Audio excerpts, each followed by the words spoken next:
Welcome, I am Sharon Gilbert, and this is SkyWatch Women. I know it's been a long time since we've had our most recent SkyWatch Women one-on-one, but finally I got Allie Anderson to agree to sit down with me and spend a little bit of time telling me all about her past, her present, and her future. Allie Anderson, welcome to SkyWatch Women one-on-one. Most people probably are thinking, Allie Anderson, maybe heard the name, maybe read some of your articles in SkyWatch TV magazine, but tell me just who you are as far as the family business, because you have last name Anderson, but people probably don't realize you're part of the Horn family. I am. I am Tom and Nita's oldest daughter. Joe is my younger brother. Donna is my younger sister. Well, we'll forgive you for having Joe for a younger brother. It's nothing you could help. It wasn't your fault. It wasn't my fault. No. Although, you know, we could blame you for it, but we won't. We won't. Well, you were the oldest, and I think many of our viewers have probably read your mom's amazing book, all about No Fences, which is all about her journey from childhood to realizing what her mission in life is. Tell me what it was like growing up in that sort of preacher family, but also watching your mom evolve into the woman that she is now. Well, growing up as a preacher's kid, you know, that has its own challenges.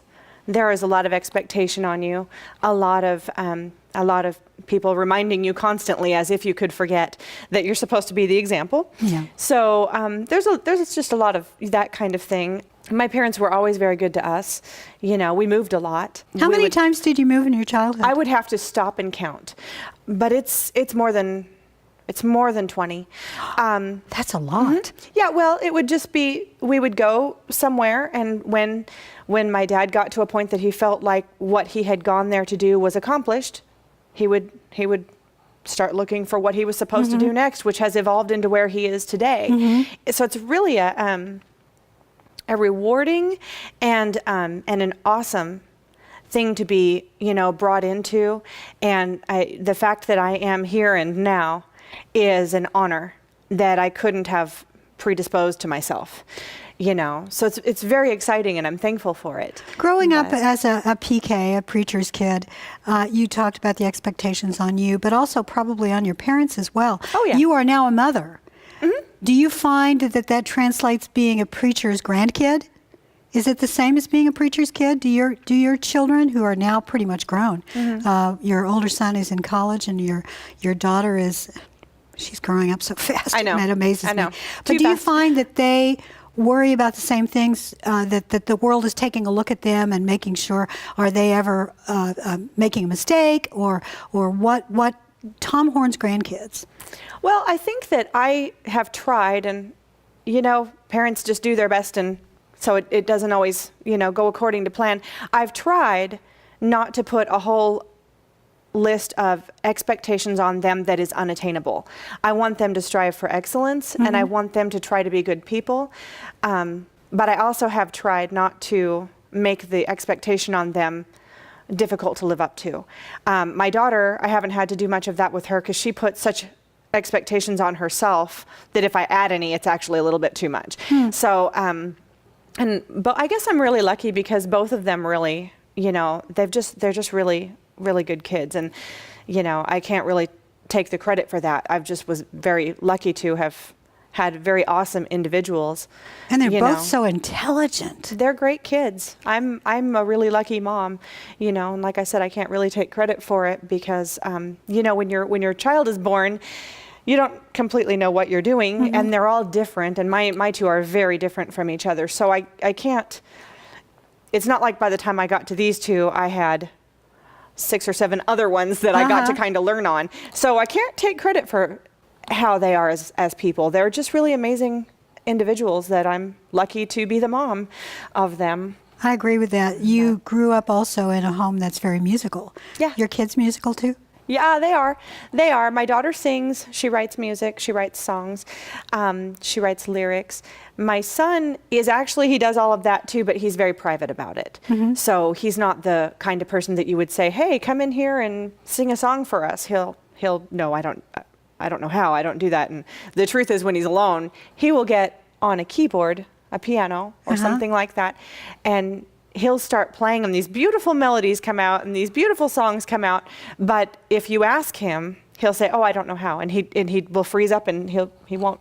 So maybe as he gets more confidence in himself. You know, I grew up singing, and I know most of the people that I knew who were actually in stage of some, or even on television. Most of us are very shy, and we just as soon not perform for somebody else. It could be that he will come out of his shell, but maybe he'll be a composer. Maybe. It remains to be seen. I mean, it's something that he just kind of taught himself to do, and so we'll see what he decides to do with it. I don't want to put pressure on him because I want him to enjoy it on whatever level he chooses to continue. I want it to be by his choice and at a level that he enjoys. So whenever he decides to bring it out and share it with the world, I'll be excited to support him. That's really wonderful, because you look at your kids and you realize their talents, their abilities, and we all dream dreams for our children. And the big temptation is, you would be so good at XYZ. I'm going to push you toward XYZ. Right. But that's wrong. Our children should be allowed to blossom according to the design that God put within them. I agree with that. And it's clear that your parents did the same thing with you. Yeah, they really did. There were times they encouraged us, and I remember when I was, I think I was about 9, and for Christmas, my dad made this all-day trip to get this Christmas present for me, and up until this point in time, I had never thought about playing piano, really. And there's this giant, if you put wrapping paper on this whole desk, it's like only a slight exaggeration of what this present was. Well, so and I went through every scenario in my mind. What is this thing that he's brought home? Anyway, when Christmas Day came, it was one of those big organs that has the 2 keyboards and all the little switches. Yes. Several rows of switches. It was giant. And we ended up, eventually we moved and weren't able to take it with us. But we packed that thing around for a few years, and I played on it. And what was cool is something, actually, confession time, something that people don't know about my dad is that he can play several kinds of guitar. He can play piano. He does more just keys. He doesn't do a lot of the, real fancy stuff, but he's able to do all of it. And he hasn't for, a lot of years, because he's been writing and doing the other things that he feels more inclined to with his calling. But he sat on that little organ bench and taught me how to play several songs. And I remember that several of them were songs that the Happy Goodmans used to sing. Oh, I love that group. And you had your lower keyboard that you used for the chords, and then you had your upper keyboard that you used for the melody, and you'd change the little sounds, and we had a lot of fun on that. So anyway. Your dad is one of the most special people that I have ever met in my life, and your mother right up there with him. The two of them together, they are so dynamic. And of course, they're building Whispering Ponies Ranch, which is going to be, helping at-risk children. And you grew up with them working camps like that. What was your most, I'd say, emotional experience on the camp that you guys ran in Oregon? Well, the camp that we were at in Oregon, I was very passionate about. I loved being there. And I tease and say I'd still be there, but, I don't know if that's actually true. But circumstances took me away from that, but I loved being there. I think some of the most exciting times was you would bring in your summer staff. And a lot of these people they were from all different backgrounds. Some of them had been raised in church. Some of them hadn't, and a parent or a grandparent thought, let's send them to a Christian camp to work. Maybe this will, help with whatever situation they're facing in life, or, help them find some, grounding that they can take into their future. There were different people there for different reasons. You always ended up with this kind of mixed group, everybody's strangers, and you work so hard. And you really do. A summer camp staff, if you go to summer camp, please be nice to those people, because they're working really hard. But you're running all morning. You're there early and you're cooking breakfast. After breakfast, you're running and you're being a lifeguard. And then you're up in the tree, you're doing zip lines. You're running all day long. And you're working so hard together. There are some that don't make it, because it's just, they're homesick, they're away from home for the first time, and some of them end up going home within the first few weeks because it's just not what they expected. But those that stayed, by the end of the summer, we still keep in touch with these people. We've been gone for a decade, and they fly out and visit us. They invite us to their weddings. They send us baby birth announcements. I mean, it's like family. And it's so cool to meet all these different people. And, you know, it's an honor also to be in their life at this pivotal moment when they're teens, and they could go any direction. Some of them are there because they were about to go any direction, and someone intervened and said, let's send you up here and see if this provides direction for you. And just really incredible, and it's an honor to be involved in their life at this point, where later on, you know, they're happy or they're doing well, and then they remember you and they say, oh, I remember you. We did this thing together one day. You know, we were at the pool, and, you know, had a we significant lifeguarded together, or it's incredible. And even the campers who were there, who went up the zip line and got to face their courage and jump out of that tree, which was 60 feet in the air. And that's a big tree. And that's exactly the point. It's a big tree. It's a big fear they overcome. And that's huge personal growth when they face that and they get to the bottom and they say, wow, if I can do that. And they take that home with them. It's just an amazing thing, what provides for the people that visit there, you know. Recently, you and I got to talk about something that you're really passionate about right now, and that's mentoring. Yeah. It's an activity that we are exhorted to do by Scripture, that the older women are to help to disciple and mentor the younger women, but it's gotten lost in so many churches. Tell me why you are so passionate about that, and what can our viewers do to start mentoring in their churches and in their neighborhoods? Well, obviously there are guidelines for mentoring that should be followed. I mean, you know, definitely want to try to consult the leadership of your church and say, hey, I'm here to help. Can I get involved in youth? I mean, you know, there's a level of, you know, accountability that you want to make Very sure much so, yes. you have lined up for yourself. That's just good for everybody involved. As a pastor's kid, and this is not limited to my parents, I'm not talking about them, I'm talking about in general, my experience in the church was very much do this, this, and this. Okay. Why? Oh, because we said so. And I understand that sometimes you just need to have a child not argue and just tell them what needs to be done, just do it. I understand that. But there's a thought process between why we do what we do, that if that's not allowed to develop, then when the person is old enough to make their own decisions, if that why is not in place, they can do whatever they want. No one's there to say, don't do this because it could be dangerous to you in these ways. It's just, you know, I mean, we teach our kids to cross the road. We look at cars first. We make sure there's no car. If we explain to the kid to make sure there's not a car coming. And that way, when they're, you know, 10 and they decide to cross the road, they check for cars first so that they don't get hit. But there are so many little smaller areas in life that we don't provide the why. And I think that's really important. You know, why, and this I'm really passionate about, why dress a certain way? Why not dress a certain way? Yeah. You know, why not go out with my friends and get in the car when they're drinking? I mean, we just need to make sure. What's wrong with nudity and getting drunk? I mean, come on. Exactly. All these little, I mean, those are major things. But there are more subtle ways that these kinds of things play out every day. And I just think that the why is really important for kids to understand. And without a mentor that they can ask, you know, it's just, I think we leave them kind of like, this is a destination you want to get to. But that thought process isn't there. And so when they're older, if they can't see why they need to do something, they might make a whole different decision. And every decision we make has a consequence. That is so that is so true. Well, I got to take a quick break. When we come back from the break, we're going to talk about the music that the family puts together, and I'll tell you how you can get some of that music in your home. But now I want to have you watch the video that was put together all about the Broken for Good CD, and that's the name of the band, isn't it? Joe Horn and Broken for Good. Joe Horn got to have his name above everybody else's. Your brother got to have his name above everybody. We'll talk to him about that. Joe Horn and Broken for Good. Watch this.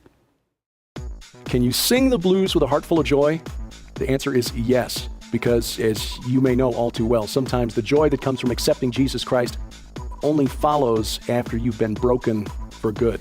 SkyWatch TV is proud to present the new CD by Joe Horn and Broken for Good, Right Where You Stand, featuring the dynamite lead track, Johnny.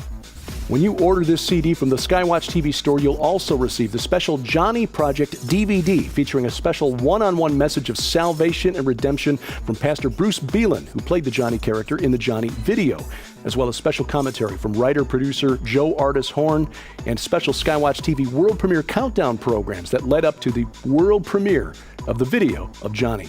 You'll also receive the books Redeemed Unredeemable by Donna Howell of Broken for Good and John McTernan's When Jesus Sets You Free, You Are Free Indeed. 2 books that demonstrate that the love of God is never so far away that He can't find you right where you stand. You'll also get the acoustic instrumental album from Broken for Good's Stan Williams, featuring Celtic acoustic originals like Finger Dance, Celtic Walk,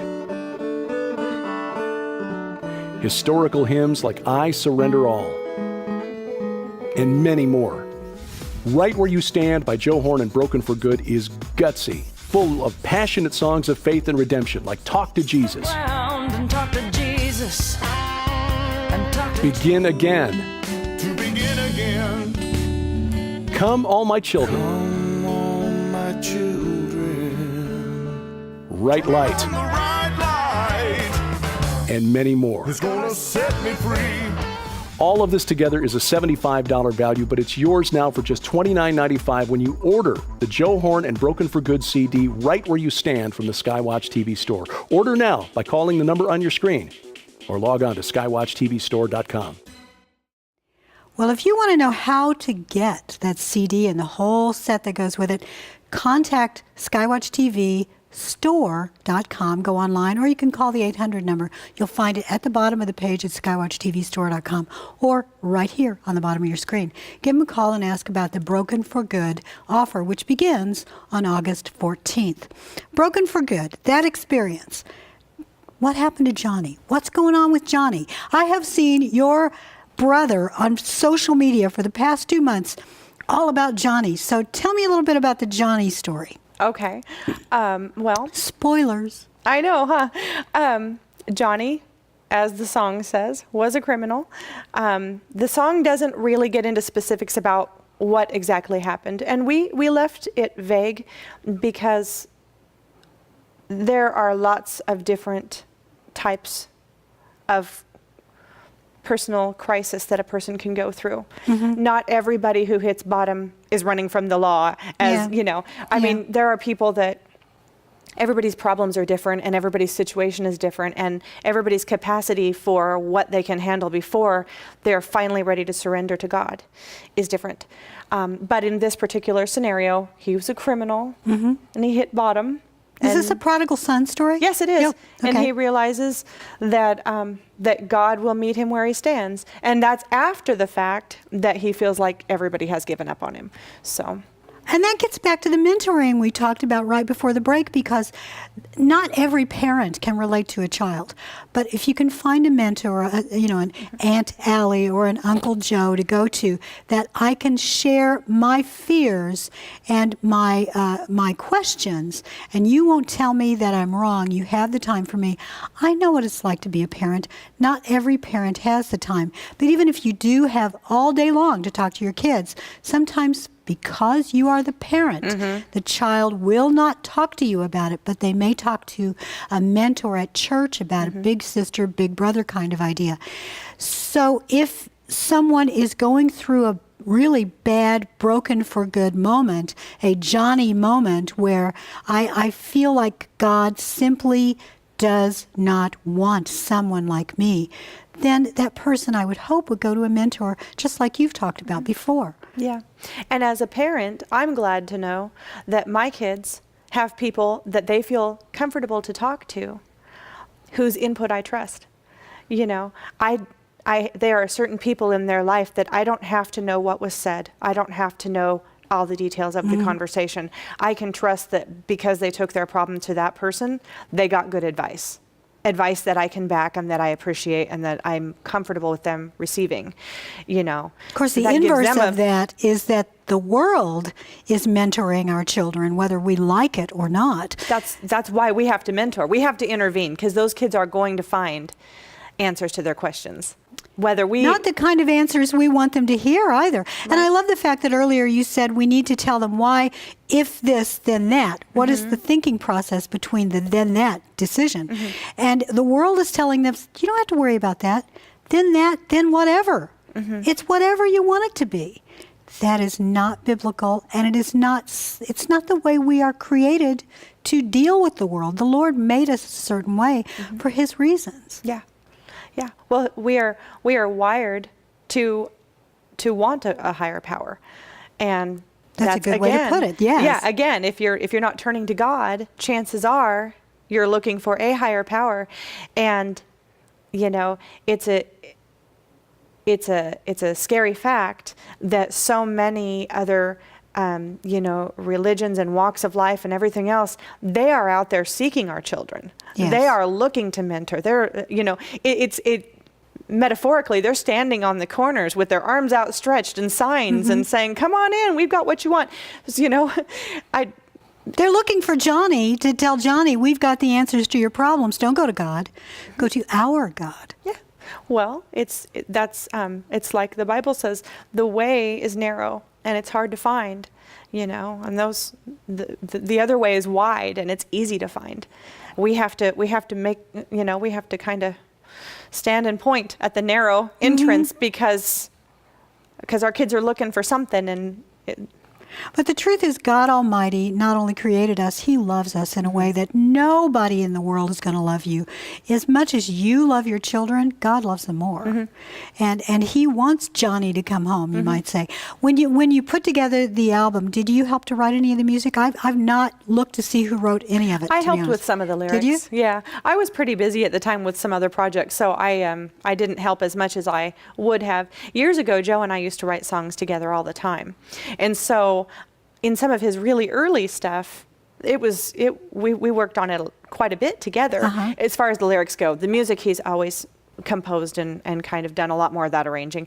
But recently I had just gotten busy, and so he did a lot more of those. Donna Howell helped with those lyrics. Oh, she's really And James good too. Howell You guys helped, are and all Stan so Williams. talented. No, they all Stan Williams. They all wrote a lot more of that music. But I did help on a few of the songs a little bit, just not as much as I used to. I So- love the picture that's on the cover of the CD. Yeah. This sort of guitarish keyboard that you're wearing. Do you actually play that? Yeah, it's fun. So you just kind of, because it is really, I've never seen a keyboard like it. It's really cool. Well, it's What it's is a it called? guitar. It's a Oh, guitar. it's a guitar. Yeah, it's a Roland guitar. And your mother plays the drums. Oh yeah, and she's been playing drums all my life, and she's fun. Like the video, you just haven't seen what she's capable of yet. It's amazing. She can play Wipeout, and she just all over the place. It's Your fun mother to watch her plays drum. Wipeout. That is so. Yeah. We've really got to get that on video. It's fun to watch her drum. She's all over the place. I mean, she's too modest to tell you, so she'll sit here and be all quiet, But she's fun. You get her relaxed and comfortable on a set of drums, and Okay, it's fun. get Nina playing drums. She can't know you're recording. Well, we are trying to put. We've talked about this many times on the SkyWatch Women one-on-ones. We in fact already have the funding for the new SkyWatch Women studio. So exciting. But rather than build it in the current building, which has no room, because we want a really good studio. We want better than the news desk. We want a massive kitchen and everything. So your dad is doing that. He is taking the funds, which thank you very much for helping out, by the way, everybody. We're building the studio of our dreams in a brand new building. Well, brand new to us, but New your to dad us, is yeah. New to us. So it's going to be totally remade over, and I think a new one is actually going to go up on that property if your dad gets his way, and he usually does. And maybe we can talk him into doing a little corner of that space for just music. Oh, that would be fun. Have a band over there, and then That would be sneak fun. your mom in, not tell her that we're filming anything, and we'll get your mother on video. So hang in for that. The Broken for Good video, you guys worked on a music video for a long time, filming everything. There were lots of things on, you went outside the studio is what I'm trying to say. What's that, on On location? On location, Okay. thank you very much. You know, I'm a writer. I work with words. Use your words. You went on location. Where did you go? Here, was it locally around here? Well, I was not with them when they filmed with Bruce. Bruce did a great job. I think I was writing. He's the guy who that plays day. Johnny. Yes. And Bruce he's Nealon. actually a pastor, isn't he? He is. He's a local pastor. And I don't know if you've heard the story of how that came to be. No. And I almost hate to tell it because I'm a little worried I won't remember all the details correctly. But the nutshell is he had a dream or a vision of himself 5 or 6 years ago. My details might be a little bit mixed up, but I believe they're telling that story separately. So for concrete facts, refer to them. But he had this dream or this vision of himself in a motorcycle video, playing this kind of renegade motorcycle guy, and he believed in it so much that he had tried to get software or a camera or something together to make the video because he thought he was supposed to do it, but somehow the project he realized right away it wasn't going to come through the way he expected it to, or something like that. In the meantime, Joe and Donna and James and Stan, they started writing this song, and I think Stan Williams came up with the melody for that song. So anyway, they write this song, and the whole time they're talking about it, they're talking about someday when they make this video. And then in the meantime, he had emailed the song to my dad. This takes place over like a period of months now, and this is 5 years after Bruce had the dream or the vision. And again, my facts are a little bit hazy, but my dad had emailed him back and said, you should make a video with this song, and you should have that pastor from this local town play the motorcycle, the guy on the motorcycle. So it's just kind of interesting because several people all had the idea individually. So it was interesting. That's really cool. You know, the Lord does it that way sometimes. He'll give a piece to this person, another piece to that person, and then he will make sure they all get together. Well, and Joe didn't know that Bruce had this vision. He didn't. And Bruce didn't know about the song. And so after Dad had said to Joe, do this project and see, well, then he called Bruce, and of course Bruce was like, you'll just never believe what I have to tell you. And there's so much more to the story, and I'm pretty sure they're telling it separately. But it was quite an interesting story. We're going to have phenomenal. you back on for another one of these to tell us more about that, because sadly we've run out of time. Oh. For those of you who helped with SkyWatch Women, we thank you very much. But you know what? You can help keep SkyWatch TV on the networks that we have to pay so much to be on. All you have to do is go to skywatchtv.com and click on Donate. You can help us, and every month we will give you a free gift in exchange for your donation. So log on to skywatchtv.com/donate and see how you can help us out. In the meantime, we will be back very soon with another SkyWatch Women one-on-one, and keep praying, because we want to get that building finished, want to get everything done, and we're praying that by the end of this year, early next year, we'll have the brand new, really cool set, and we'll be able to see your mother playing the drums. For Allie Anderson, I'm Sharon Gilbert, and this is SkyWatch TV Women. SkyWatch Women one-on-one. Bye-bye.